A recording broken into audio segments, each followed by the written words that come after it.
We can't think about our childhood Christmas memories without landing on our favorite holiday meals and treats that make appearances year after year and are passed down generation to generation. Let's go through a typical Christmas menu for a family in the 1970s. Ever since President Lincoln announced Thanksgiving in 1863, cranberry sauce with roast turkey has been a Christmas tradition that commemorates the holiday season. We know you might be more used to seeing fresh, plump turkeys during Thanksgiving, but it seems Americans love their cranberries. Of course, people never need a reason to get turkey going either, as they say. The more, the merrier. People usually serve some sprouts next to the turkey to make a complete piece. Plus, Americans really get serious about their cranberry sauce. Did you know around 5,062,500 gallons of jellied cranberry sauce gets served up during the holiday season? 20% of the entire sales for cranberries occurred just after Thanksgiving in prep for Christmas. In the 1970s, brands like Ocean Spray's Mold Jar Holiday Cranberry Sauce were a real hit. Now we know what we're having for this winter. While we are not sure when exactly the craze for a prime rib roast started, most food historians seem to agree that it was a popular middle-class meal during the Industrial Revolution. That had to do with how meat butchering standards went decently up thanks to booming economies, so people started having high-quality beef as a regular dinner rather than a family celebration, especially for Christmas. Back in the days of 1970, you could get a prime rib for $2.75, which is an extreme steal compared to today's inflation. Plus, all the holiday discounts that tend to go on for expensive cuts of meat help make the public even more feral. A prime rib market during Christmas looks like a scene right out of Looney Tunes, really. You have grown adults acting like dogs over a steak. First inspired by Count Pavel Alexandrovich Stroganov in the 1800s, this Russian dish made its way to Christmas dinner tables during the 1970s across all of America, and for good reason. A good crock-pot beef stroganoff can set the entire family on fire, skipping all the usual pretense conversation that tends to take place during Christmas and going right to the pigging out part. The dish itself got some serious motion in the 1950s and 60s, but it got super popular during the 70s, especially in North America. During that period, you could not go to a single household without seeing somebody laying out a fat plate of stroganoff. Cubes of beef are served in a rich, creamy sauce with meat stewed in mushroom soup, Worcestershire sauce, and noodles. It sounds like a dream, and it tastes like one too. If you want to get real vintage for this Christmas, you know what part of our culinary golden days to revisit. Christmas morning coffee cake was a popular recipe to see even in magazines and cooking catalogs like Red Book, and that goes doubly true for the 1970s. Did you know that the trend is not strictly American, though? Back in the 1870s, a whole 100 years before the time we are discussing, German and Dutch immigrants started to come into America. Along with them, they brought their coffee cakes and all the traditional family recipes that had been passed on. Soon, in New York, New Jersey, and Delaware, the morning cake movement started off strong, and 100 years later, despite no one knowing its foreign history, it became a staple of Christmas culture. There was something so awfully warm and cozy about starting off a Christmas morning with a perfect hot coffee cake. So cranberries make another guest feature on this list with apricot cranberry bread, which was another baked delight that people often had during the holidays and Christmas in particular. You might be starting to wonder why all the obsession with cranberries in Christmas? Is it something like mistletoe where it just has to be there? The answer is a bit of a yes and a bit of a no. See, the thing about America is that there are very few fruits that are native to the land and are commercially grown, cranberries being one of them. Given how they usually sprout during the winter season, people started symbolizing cranberries as a full American harvest, signifying a complete year. So you get all kinds of cranberry-oriented goodness like apricot bread, which goes incredibly great for comfy Christmas brunch for friends and family. When we talk about meringue snowballs, your head might go to shaved ice with flavorings shaped into a ball, but these little balls are in a league of their own entirely. These are made out of small cookie fillings and typically look like hollow domes.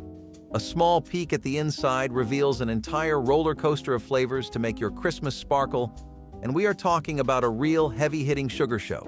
Stuff like lemon jelly, candied chestnut, vanilla cream, and hazelnut praline. Pretty much a Baskin-Robbins shop into a delectable snowball. These are also pretty low calorically, which makes them the perfect thing to binge on while you get your holiday cheer-up. In the 1970s, meringue was the hottest thing in town, a flamboyant dish that people would order constantly at restaurants, with over-the-top presentation and flair to add onto a dish that needed no sales pitch to get you seated. Chiopino is a dish that not many Americans know about today, but one that had a massive chunk of the spotlight in the 70s and some pretty strong roots in the country overall. It was a deep tradition of the West Coast and Italian-American communities. Italian fishers that would come to San Francisco in the 1800s would add their catches of the day to this tomato and wine stew, and it eventually grew into its own thing, a niche stew that quickly captivated more and more communities. Soon, restaurants hopped on the bandwagon, and by the time of the 1900s, the Pacific Northwest and beyond had taken to Chiopino pretty well. In the 1970s, Chiopino was a must-have at Christmas, especially for those looking to add a more coastal or seafood theme to their holiday meal. A Christmas dinner is only as good as the sidekicks that accompany the center stage dishes and really make that spotlight shine so much brighter on the main courses you spent all night and day working on. No side dish does that, as well as honey-glazed spiced carrots, which were the appetizer of choice for all the Christmas parties in the 1970s. Most people would take this dish into a savory route by adding Moroccan glazes, but during the 70s, America was in the process of rediscovering its sweet tooth. One of the things that helped along the way was this perfect honey glaze, and it brought out a side of carrots that nobody ever knew existed. They just were not familiar with the game of a good honey-glazed carrot, especially if you put it next to some oranges and served it with maple sauce. So we all have not had a Christmas go by without some kind of stuffing there, especially if it was roasted turkey with stuffing.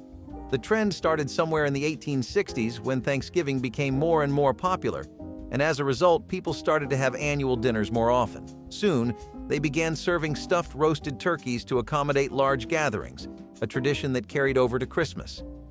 Back in those days, it was a lot harder for your family to just up and leave post-dinner. If people were coming, then they would be spending the holiday season together.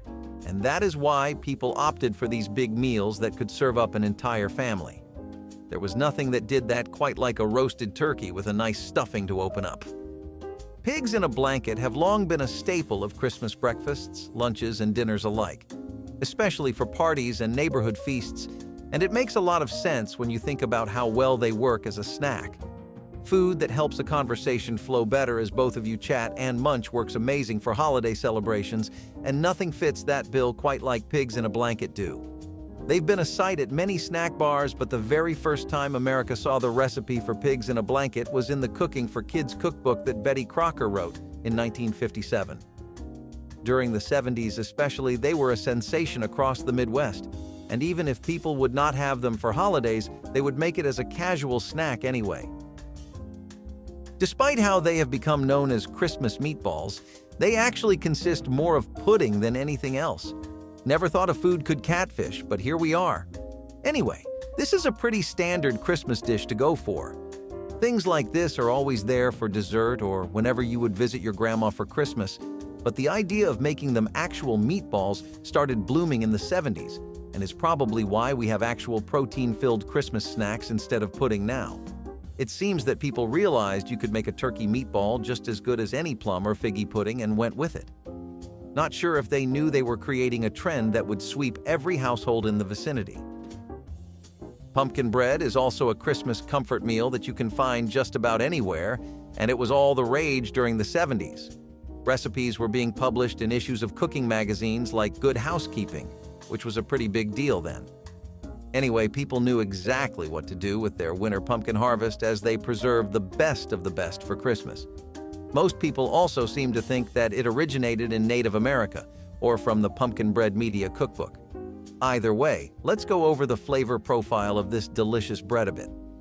You can expect some earthy notes as you bite into what seems to be the perfect holiday snack to start your Christmas with, as well as buttery walnut flavors with a velvety texture. Another thing that was an incredible classic during the 70s was baked ham with a brown sugar glaze. We cannot express how much the local townsfolk in places like Oregon and Alaska would love to make this, and it was especially popular in the South of America. People already had an obsession with ham, and the 70s was pushing it to the max, with things like Spam becoming even more popular. The days of baked ham were also not that far away, and retro baked ham recipes involve brown sugar glazes with maraschino cherries to add literally the sweetest cherry on top to your perfect winter dessert. Some recipes even include ginger ale, creating a sweet and savory dish that never fails to impress guests. Although potato au gratin originated in 16th century Europe, its roots in the United States can be traced to French-American communities in North America. Gratin refers to a culinary technique where a dish is topped with a browned crust. This can be made using grated cheese or breadcrumbs, or even butter and eggs. In potato au gratin, most of the time people use grated cheese or breadcrumbs to add a crispier crunch to what is already a perfect combo of baked sliced potatoes, cream, and sometimes dates. Think of it as the ultimate version of baked mashed potatoes. Despite sounding fancy, it is actually one of the simplest dishes you can add to your holiday menu. Who needs any introduction to the irresistible charm of spending the wintry holiday months with a basket of freshly baked garlic bread? Whether you order them from Pizza Hut or get them made in your home, garlic bread makes any Christmas plan that much more delicious. Let's get into the history of garlic bread in America a little too. So we know that it has been served in restaurants since the 1950s, and it would pretty much exclusively be paired with pasta dishes. Stuff like lasagna and spaghetti were common to serve some garlic bread with, but it was not until it became commercially manufactured in the 70s that the craze took off. Kohl's Quality Foods first made their version of accessible frozen garlic bread in Muskegon, Michigan, and we have to say they struck gold. The brand was massively popular, and it kicked garlic bread up a notch. Now people would eat it as is minus any main dish to go with. Speaking of garlic bread, it would often go great with some stuffed mushrooms, but they were good enough to stand on their own as a Christmas dish too. During Christmas parties and get-togethers, it was really common for families from all sorts of economic backgrounds to wild out and go heavy with the preparation. They would often include all kinds of dishes and make sure that entire snack bars, dessert bars, and tables were filled with all kinds of stuff. It was a common sight to see stuffed mushrooms sitting next to a fat roasted turkey and some garlic bread. The reason they work so well is because they already are infused with garlic, and sometimes even shallots. This means they work pretty well with the savory flavor that you will find in most Christmas dishes, not counting dessert. It warms you up perfectly for sweeter meals, although it is definitely more popular with adults. If you get the chance this Christmas, try out this vintage 70s classic. The 70s were all about their fondue bars, fondue sections at menus, restaurants that specialized in it, and the infamous American fondue parties that took over the nation. Most homes had ceramic pots that were electric and came with 6 or 8 forks, and this was all for fondue preparation, as when Christmas rolled around, the last person you wanted to be was someone with no fondue in their home. Even in the Black Friday sales after Thanksgiving, people would go insane for those pots. Fondue was already getting a lot of traction in the 60s, but it peaked in popularity during the 70s thanks to it becoming sort of a dessert hobby for people to engage in. Kind of like how today we go out for hot pot as a social outing as well as a dinner experience, people would go out for fondue, trying it from different places and picking out their favorites. French onion soup gained popularity thanks to the dedicated efforts of Julia Child. Her cookbook, affectionately titled Mastering the Art of French Cooking, due to her love of French cuisine and what it did for food in America, had this dish as one of its classics. When people think about who made this dish rest on the tip of your tongue, or one of the ideas your mind flashes to immediately when asked about lunch plans, people seem to think of her first. Even on her television show, there would be actions of her whipping up some delectable French onion soup. The recipe was based on caramelized onions in this rich, beefy broth, and Julia Child was not the only one who saw the appeal. During the Kennedy administration, French food in general saw a big increase in fame and national interest thanks to the Kennedys' never-ending appreciation for French food. With a history as rich as the flavors you will find when you take that first sip, it is no wonder this became such a trendy choice for Christmas. though it does not have the same pull today with the people. Shrimp cocktail similarly got its big break during the 70s, when people would start to have it in bars or as a drink to wash off all the Christmas food. Alongside Stroganov and onion soup, it is one of the Christmas dishes from the 70s that has made a bit of a comeback, even if it is still far away from its golden days when everybody had a serving of shrimp cocktail. This appetizer involved tiger prawns that were boiled in their shell and then peeled. It had its biggest use like this tangy, sweet and savory hors d'oeuvre, and this lasted from the 60s to the 80s. As mentioned earlier, it has made a bit of a comeback in harborside restaurants, but its days as a household staple disappeared with the 1970s. We are going to wrap this list up with some poultry that does not get admired enough. Roast duck with orange sauce was all the rage back in the start of the 1970s period, and it was a fantastic alternative to turkey if your family just did enjoy the taste of it. Despite duck being somewhat more expensive, people loved to buy it for its incredible texture and how well it paired up with an easy-to-make homemade orange sauce. It could not dethrone turkey as the main Christmas meat entirely, but there was no shortage of households willing to have a roasted duck be the spotlight of their Christmas. Cherry chiffon gelatin, which just sounds like something that tastes and smells like flowers. You'd be kinda right. I mean, it's definitely got a very sweet taste overall to it, and the appearance did make it look like an edible flower. It had a very light and airy texture despite how it used whipped egg whites and cream, and it became a holiday favorite at potlucks. You'd serve this with salads and other gelatin-based desserts, and believe me, it worked every time. People love it when a pretty-looking dish tastes good too, so even if there were better gelatin dishes out there taste-wise, this was the perfect thing for a party. Cherry chiffon gelatin wasn't really the kind of dish you would make for yourself at home though. It just had a presence to it, the kind that made you recognize it as a dish for a finer table and occasion. People would save dishes like these for important days on the calendar. After all, there weren't many casual chiffon things to eat, as it was considered one of the foods of the wealthy.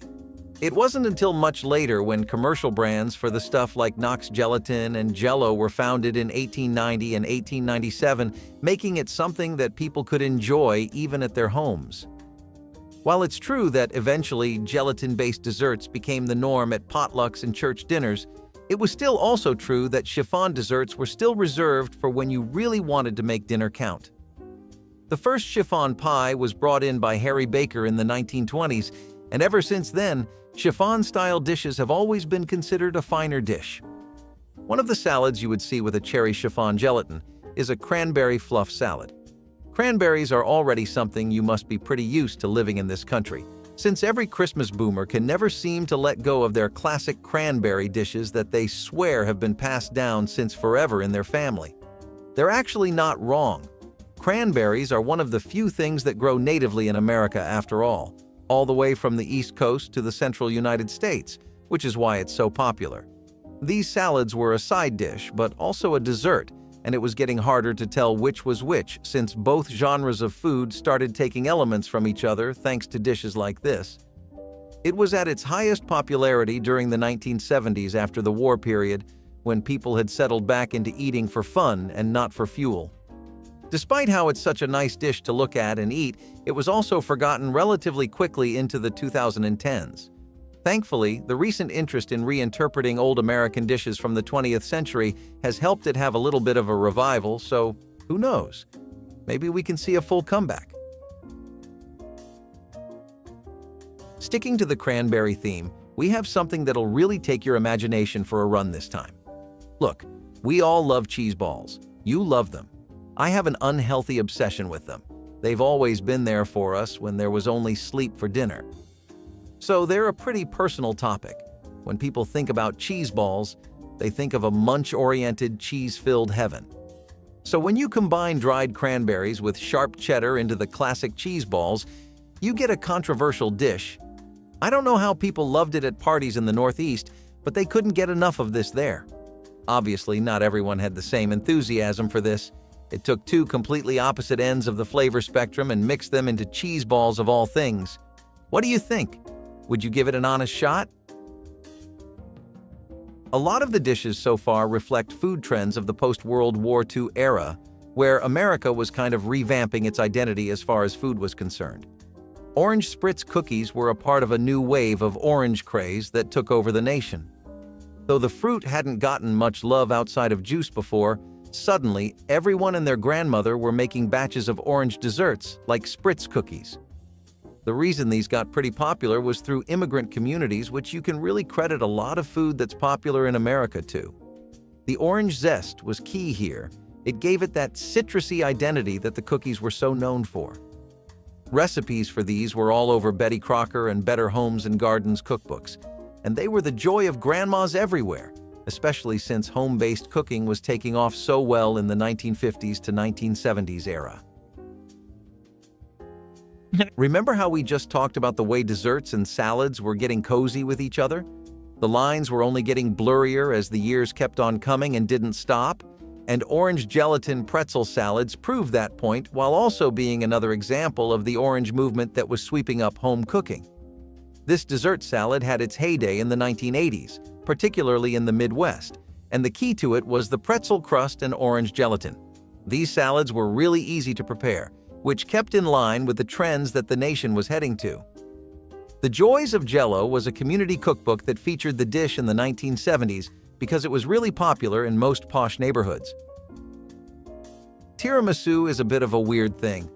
There's never been an overwhelming love for it in the 20th century, but there's been a swarm of tiramisu lovers in the late 2000s, especially thanks to the internet, because it's a dish that really shows off your cooking skills.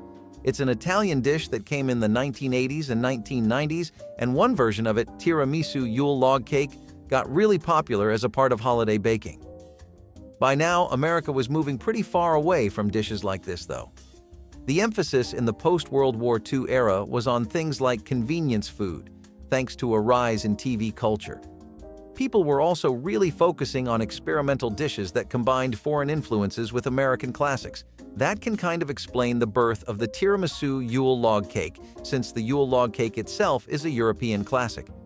Cookbooks that really focused on holiday cooking, like Martha Stewart's Christmas or Test Kitchen's Holiday Baking, featured this version of the dish, which made a lot of use of creamy mascarpone and coffee. Christmas jelly slices were something that were short-lived but thoroughly enjoyed. They started off in the 50s as a part of all the Jello promotional cookbooks you'd see at the time. You didn't think Jello just became an overnight or organic success, did you? While people really did, it didn't take over the taste buds of the country on its own. All kinds of dishes were shoved in cookbooks to show all the things you could do with jelly, and the Christmas jelly slice was one of them. As the name suggests, it got attached to Christmas for the colors it had, red, green, and white, as well as for having a custard filling that really did well with other Christmas menus. Towards the tail end of the 20th century, holiday baking in general had taken off in an entirely new direction because people had a lot more to work with since the makeup of cooking and food in America was actively changing. An example is truffles, which are typically a pretty European dish that didn't ever have as much traction as they did in the 1980s-2000s period. People started making stuff like white Christmas truffles, which used white chocolate and mixed it with dried fruit to give a new twist on the dish. It was even popular for the grandmas of today, since the Sweet Book of Candy Making, a do-it-yourself gift-giving book, featured the dish. All kinds of gourmet candy cookbooks would give it love, too, since this was a really warm, fuzzy dish that made great use of white chocolate and fruit. Everyone loves a bit of Mars, right? It's one of the best chocolate bars we've ever had. I mean, it definitely beats Toblerone for me, but that's a video for another day. Another reason people really love the bar, besides its obvious elite taste, is that it could be worked into dishes like Mars Bar Christmas crackles pretty easily. You could do a lot of DIY stuff with a few bars of Mars and end up with a pretty solid dessert to show off your ingenuity with. Mars bars were already a favorite in America, so when people took Rice Krispies and melted Mars to make a no-bake Christmas dessert in 1990, it really took off. It was a big part of holiday party menus, and none of them felt complete without it in that time period. It was also found in no-bake sections of cookbooks, and the ones that focused a lot on party food always made a mention of it for Christmas-themed events. You already know grandmas have no chill around the Christmas season, and honestly, they're a lot more liable to just go all out with every ingredient they have rather than take it easy. It becomes a point of pride for some of them, I think, and I can kind of see why. It meant better and newer dishes for us to eat, though.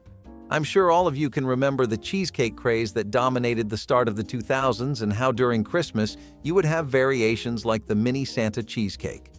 A bite-sized snack, this made use of strawberries and other ingredients to represent Santa's colors, giving it a lovely visual as well as a fantastic taste. I guess it was more common for something like this to come out of New York than anywhere else, really. It was one of the hot spots for the entire focus on miniature desserts even back when these things first started. And it stayed as a cultural main point, where all things that affect the country definitely pass by New York. Taste of Home's Christmas Baking Cookbook highlighted this recipe as a fond Christmas favorite, one that really got all the kids together at the table. Speaking of what went on during the start of the 2000s, I'd feel pretty criminal if I didn't include it in roast pumpkin salad. You've already seen some salads on the list so far that push the boundaries of what a salad conventionally is. You and I are probably used to seeing Caesar's salads and lots of greens on the plate whenever somebody mentions one, so for things like roasted pumpkin to make an entrance, it took a bit of getting used to. However, that doesn't at all mean it wasn't welcome, since people took to roast pumpkins insanely well.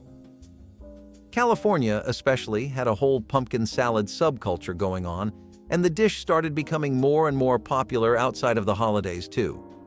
It was a perfect fall or winter dish since it used other warm ingredients like spinach, arugula, and goat cheese. Plus, a lot of Americans were vouching for healthier food anyway, so this fit everything the nation was asking for at the time. Fruit mince pies are probably the one dish that has the oldest roots on this entire list.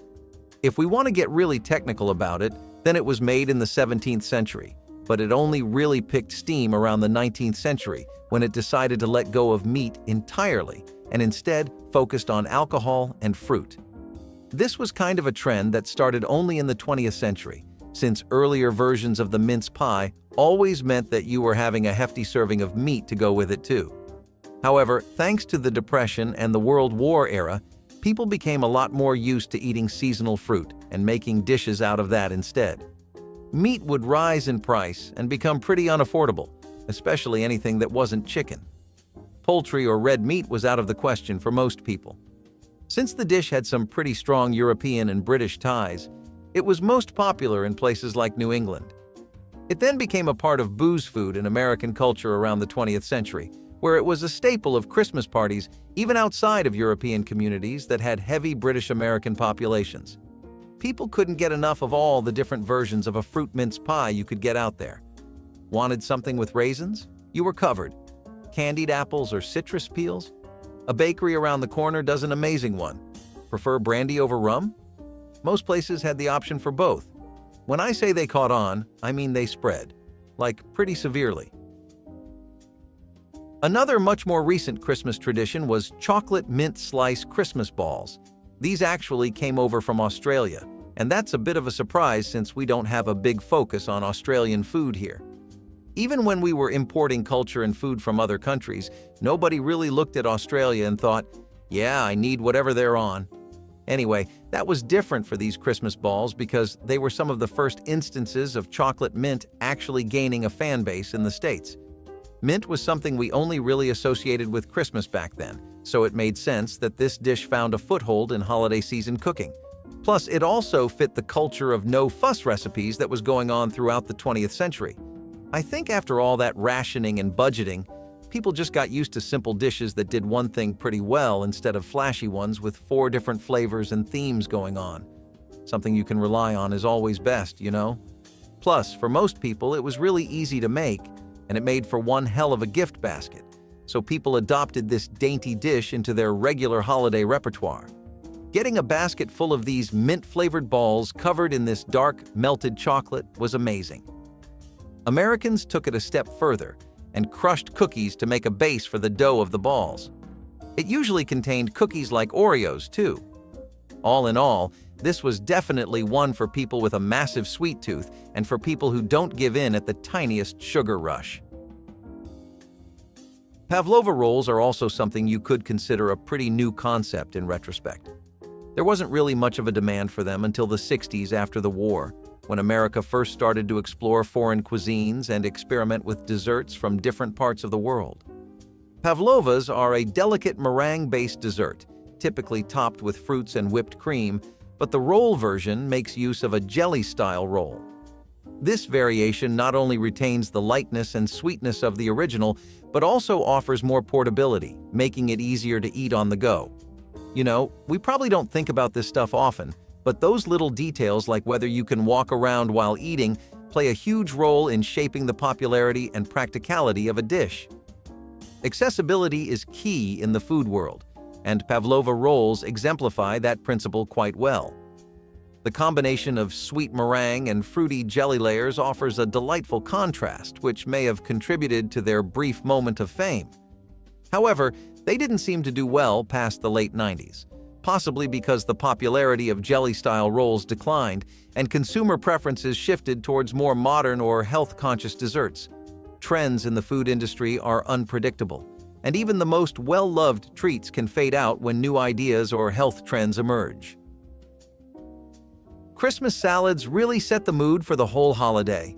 Few things are as good at establishing that a holiday feels like a good gelatin salad that everyone can pass around, regardless of age or tastes. The salad haters get to enjoy a bowl, the salad lovers are at the edge of their seats, usually asking for seconds, and the home chefs love making a new dish that actually expands their imagination a bit. Snow salads were kind of a sweet spot for everyone because they also had whipped cream and marshmallows involved. There was fruit too, but the emphasis was on the whipped cream. These were also really pretty-looking salads. They had a pastel color that made them really attractive for anybody to have at the table. American holidays wouldn't be complete without these back in the 60s, and potlucks wouldn't be either.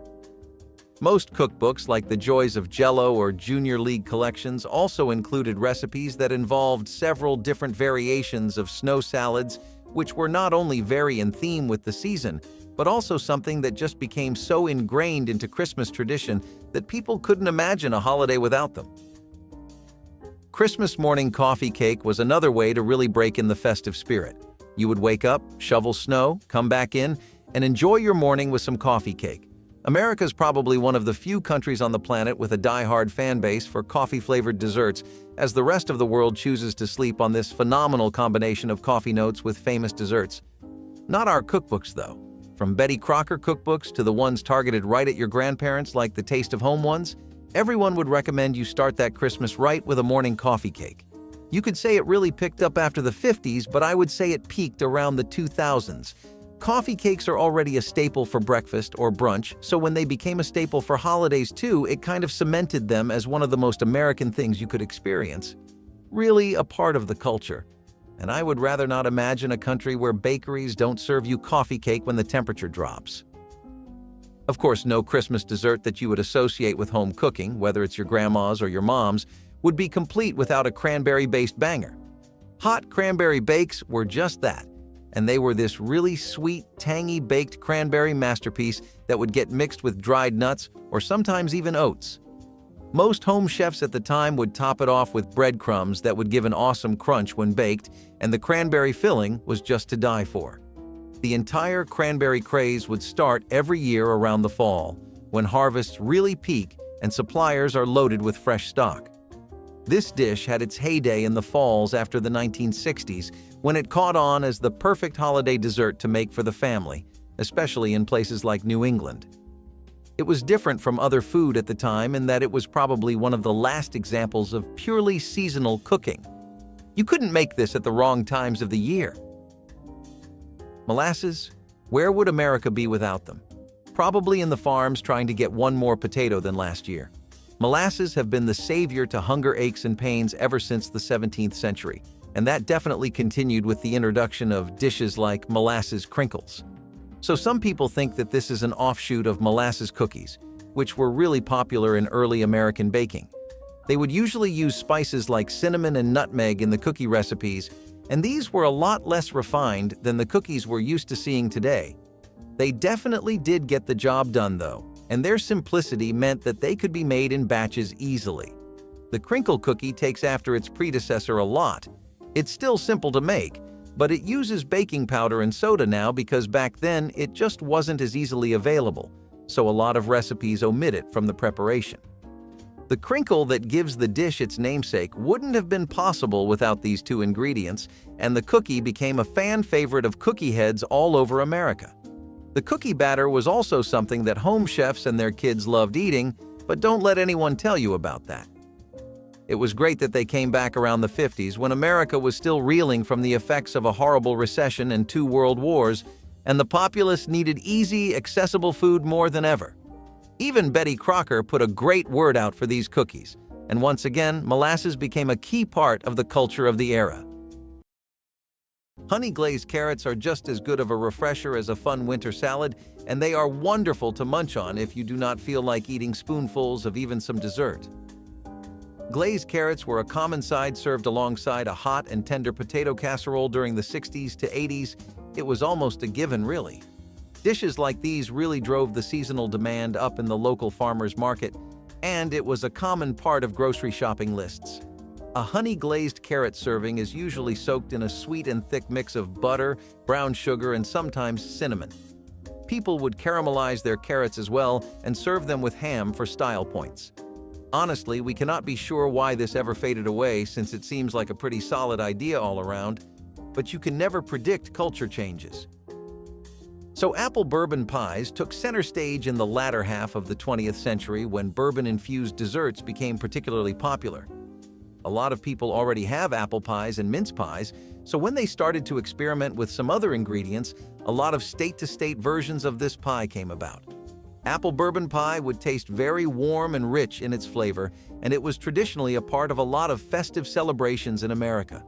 This would not be the last time that America would tangle with boozing up their baking either. A lot of alcohol-infused desserts would soon emerge in the period where the bourbon pie was elite. Typically, another party dish that would be served alongside such pies were slow-cooker grape jelly meatballs. Now, the entire recipe and process might make you question what we are talking about here, but give us a minute and we will have you on board. See, people found out in their tinkering of American cuisine that jellies and sauces work together, particularly grape jelly and chili or barbecue sauce. They would typically be mixed in a slow cooker, then the meatballs were added, and it was cooked for 4 to 5 hours. We cannot be sure who made this yummy treat served on a toothpick, but community recipe collections around the 70s and 60s first featured the idea of mixing jelly and sauces. Maybe it came from a neighborhood one Merry Christmas night? Baked ham. With a brown sugar glaze is an American favorite, and that relationship has stayed tight throughout many years in the 20th century. Ham as a meal, particularly baked ham, came from the first wave of Europeans who migrated to America. With British-American cuisine now in the play, baked ham became such a popular option on the dinner menu at their houses that other Americans got interested.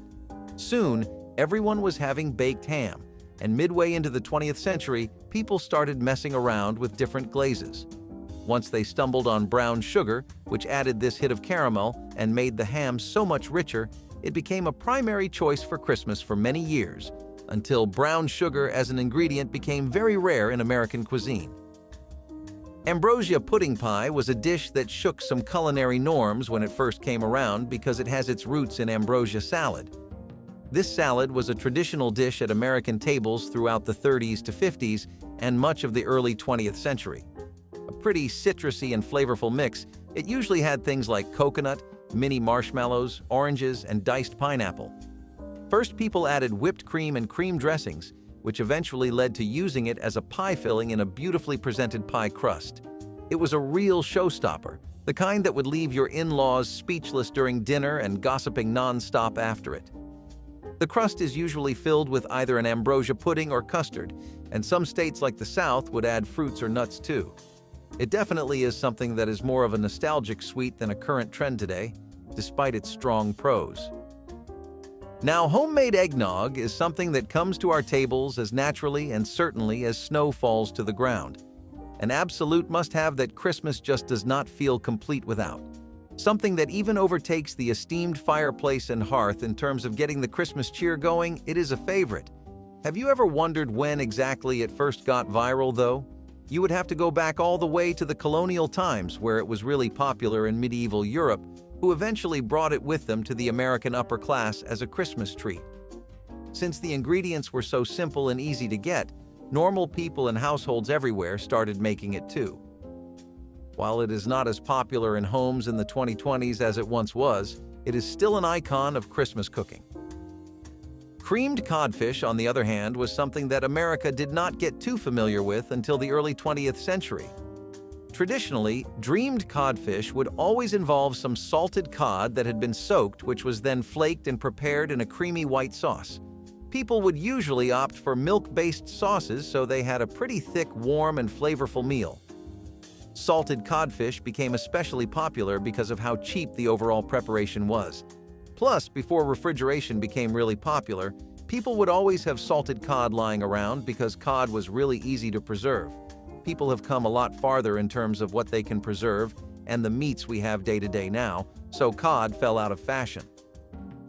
Molded cranberry salad was something that was a bit more popular at Thanksgiving originally, but soon became a dish that would stay around for many Christmases to come. This refreshing side takes cranberries and mixes them with dried fruits and marshmallows, and it would all be held together using Jello or a gelatin base. Basically, it was some pretty fancy Jello salad. After a long, hard day of feasting at the many homes you visit during the Christmas season, some well-deserved cranberry relaxation is very much in order. People loved how molded cranberry salads were not heavy at all, but rather just the thing to cleanse your appetite and get you back on the table. People would often do a lot of their Christmas cooking a day in advance or in the afternoon before the big guests came, so having delicacies like make-ahead yeast rolls in the fridge was a common sight. These would be made in advance and typically frozen before they were ready to be baked. The best part about these rolls was that they were empathetic about the fact that you had a busy work schedule, and that is why they got so popular. People could just make entire batches of these and leave them in the fridge, waiting for just the right moment to begin baking them. You would never even be able to tell you were eating pre-made food because of how fresh it is and how soft the preparation makes it. It gets 2 rises to achieve the perfect fluffy consistency. All in all, this was a wonderful Christmas snack, and we would not mind if it came back. People hang all kinds of Yule logs up during the merry season of Christmas, and Bûche de Noël happens to be one of them. Not sure what we mean. Did you know the name Bûche de Noël literally means Yule log? No wonder most of them are designed to look like an edible hunking log when you think about it now. Bakeries would have these being sold out in high demand and would really take some artistic and creative liberties with a design. Each place had its own kind of edible Yule log waiting for you, and all of them seemingly had the recipe nailed down just right. Bûche de Noël were a holiday regular for a long time, but lately meringue mushrooms, powdered snow, and overly strong chocolate-based desserts have gone out of style. Of course, if people had eggnogs and Yule log cakes, they had their cocktails, and retro Rum Punch definitely hits pretty hard, sometimes well above its weight class. A 1960s party cocktail that dominated the drinks menu of home events across America, retro Rum Punch was a really nice and easy drink to prepare. All you needed was some rum, orange mango juice, lemon juice, and some pineapple juice, and then some soda water. You could have a large punch bowl filled to the brim with these and have it empty before the guests leave, so most people always made some extra bowls just to be prepared. This is probably another thing that British Americans brought with them since it was typical in European countries, but we sure are glad they donated to the food scene of America with a pleasant rum punch. Also, it sounds so citrusy and tropical, we just would love to have a glass. As long as we are speaking about Christmas appetizers and things that go great during a conversation, classic cornbread dressing is probably the holy grail of dishes like that. It was already something that was really popular in Southern American cuisine and states, and that was a habit America mostly picked up during the 19th century. Cornbread itself became pretty popular after the Civil War when corn was so cheap that it became mass-consumed. You might not know this, but even in the South, a lot of classic cornbread dishes dressing ideas were first popularized and tried in African American cooking communities. It was a bare-bones recipe with just cornbread crumbs originally mixed with some broth, but now it includes things like sausages, meats, onions, and herbs. Definitely one of the tastiest appetizers out there that we would love more of in today's Christmas scene. Many of the dishes on this list have muddied origins, so we cannot tell where they first came from, but we know who to thank for the old-school green bean casserole. Dorcas Riley first made this vintage slice of heaven in 1955 when she was working at the Campbell Soup Company. In their test kitchen in the home econ department, the company gave their workers a goal. This was to make a dish that was simple, effective, and appealing to the mass American palate, and could be made with ingredients people had in their homes. The result of that was the green bean casserole, and we gotta say, Dorcas really hit the nail right on the head. While today some places still make green bean casseroles, this original recipe that Riley first popularized in the mid-1900s is definitely a lost art. Rum Balls were a confection that people adored in the early 20th century. It would typically be made of chocolate and some rum with crumbs of cookies or nuts mixed in for a crunchy sensation. It is not sure where they came from or who started them, but after their initial introduction in the early parts of the 20th century, they really spiked in popularity in the mid-half. Most variations would include powdered sugar and cocoa powder, and the idea itself was something a lot of Americans could get behind pretty easily. Bite-sized rum-soaked balls were not something you needed to ask anyone twice about us, including us, because if you saw these at the function, you were definitely stopping to get a couple. Sometimes called bacon-wrapped smokies, bacon bow tie crackers were one of the most beloved appetizers in the 60s to 80s stretch of American food history. That was when bacon really exploded as this stereotypical American dish that everyone just incorporates into their diet. Sometimes people would amp up the grease by adding a thick but sweet glaze that definitely worked in favor of the bacon, just not so much for your arteries. Who cares about long-running health decisions in the face of potential food comas, though? It is not like people particularly watch what they eat around Christmas anyway, and we prefer it that way. You have the chewy goodness of bacon combined with crackers for a smoky, salty, but sweet meal that really gets you in your celebratory spirit. Despite their versatility and how easy they are to make, culinary trends were unfortunately just not shifting in their favor. Cheese and bacon are an ageless combo, and along with those bow tie crackers, people would stuff themselves with cheddar cheese straws. Have you ever thought about how much of our comfort food we have Southern American cuisine to thank for? The home chefs down there really know how to put you back in high gear before the weekend's over. So down to the specifics, these would be from grated cheddar cheese dough and have butter and some spices, flour, and salt added. Put that through a cookie price and cut them into strips, and you have the whole thing ready to go. It was incredibly easy, even tastier than it sounds, and a great way to warm up after a long train ride on your way to your relatives. If you ever find yourself celebrating Christmas down in the South, you definitely should go to a local pub or bar and see if they are serving some of these. It was a well-beloved snack back in the 90s, but you should still be able to find some good straws today. As people went across the 20th century exploring different avenues of cooking and expanded their horizon, they eventually would find themselves stumbling upon pecan coated pork loin roasts. America always enjoyed a good old-fashioned loin roast, but even the best of things can sometimes get a little old and need a new spin on them. Pecan coatings were just the thing for that dilemma and brought loin roasts back in style as if they never ever left. Particularly in North America, where pecans are a natural resource, and in the South once again, this kind of loin roast was a Christmas speciality. The idea was to take classic dishes and reimagine them with easy day-to-day ingredients. We have to say, home cooks really outdid themselves with this one. What was initially just only regionally popular became a wildfire spreading across America that lots of people remember fondly today too. Chicken alouettes were a bit of a new idea that most common folk had to grapple with, but one they happily warmed up to all the same. Chicken breasts that were typically packed with fillings mixed with herbs, veggies, and cheese, and bell peppers pan-seared to perfection. It was something that only had regional popularity, especially in French-American communities. During the start of the 60s, America would have a much more growing interest in how much cooking differed from region to region and in different states. They began to take more ideas from their neighbors hundreds of miles away, especially when French cooking was something people got more infatuated with here. Gotta love some of that Paris charm on your dinner table, right? You could still find a good one at a nice French-American joint today, but it is not something home cooks would be familiar with now.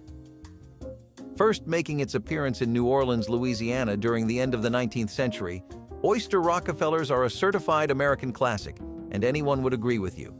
Half-shell oysters topped with a mix of greens, herbs, butter, and then baked until the oysters are cooked. Recipes varied from state to state, but if you ever wanted to awaken the seafood lover in you or someone you knew, you would take them out on the town for some of these. Especially in coastal cities and areas where people would get fresh catches regularly.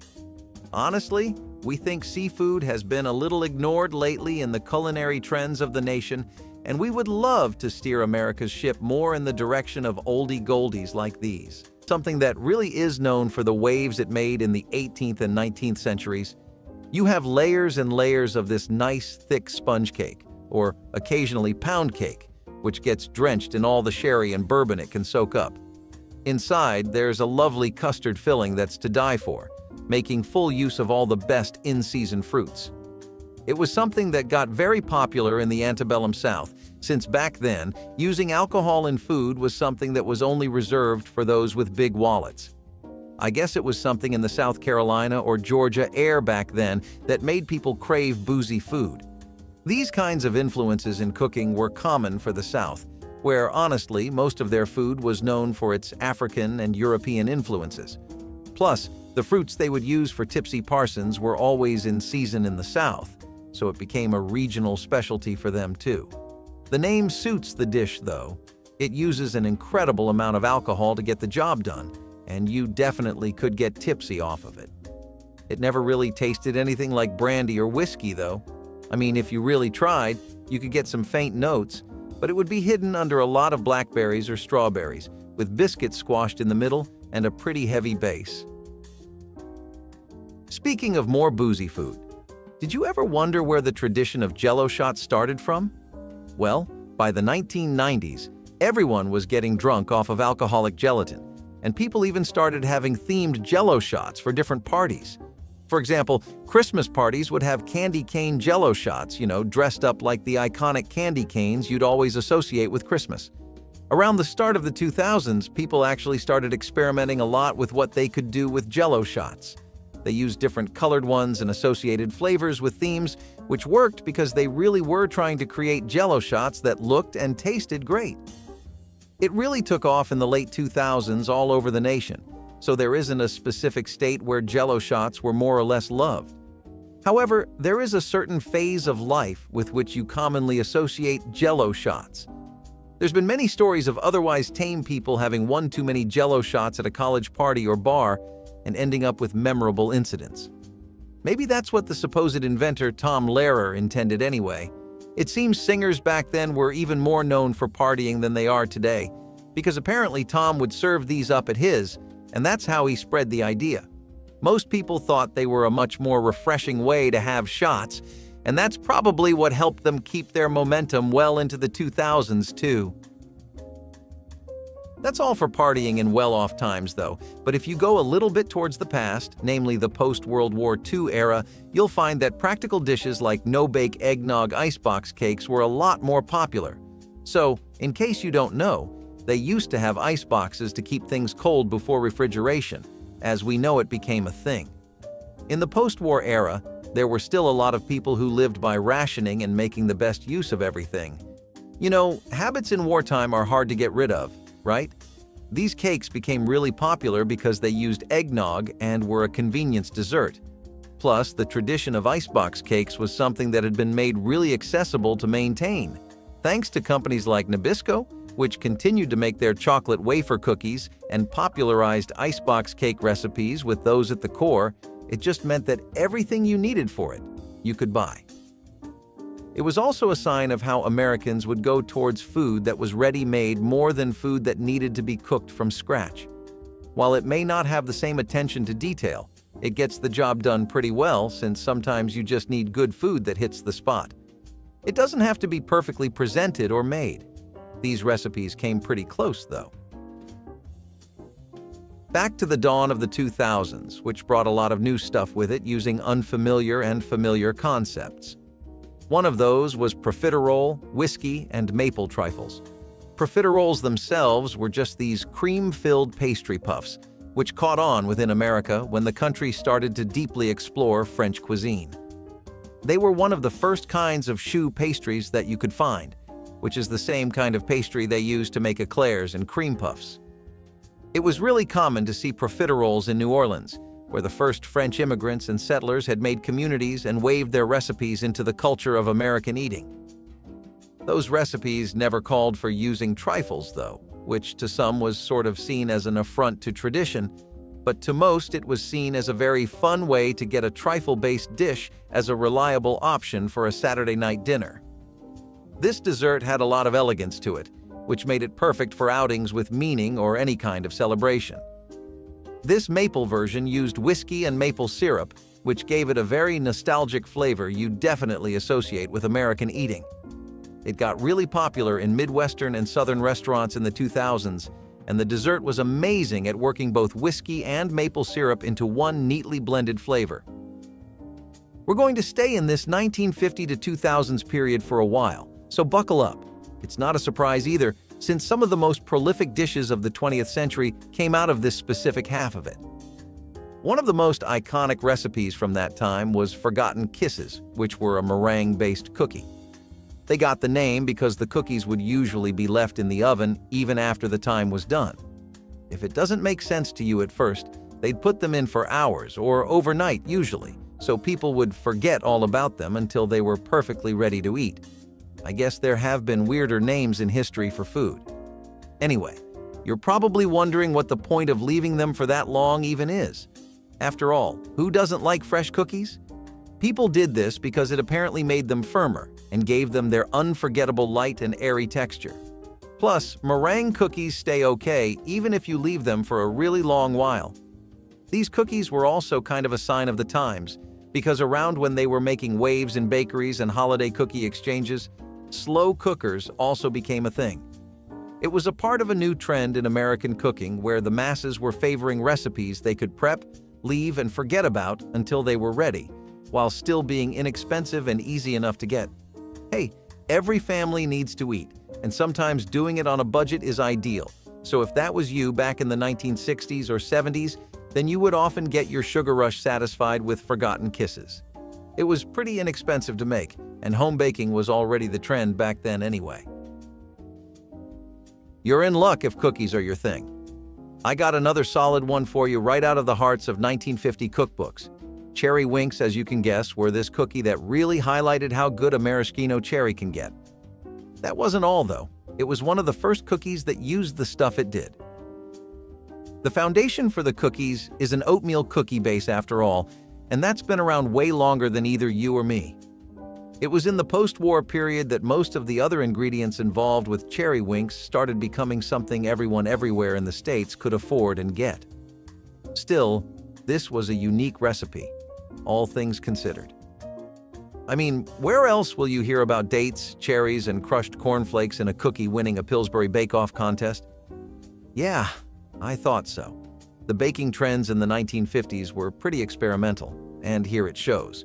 Plus, no one could say no to maraschino cherries anyway.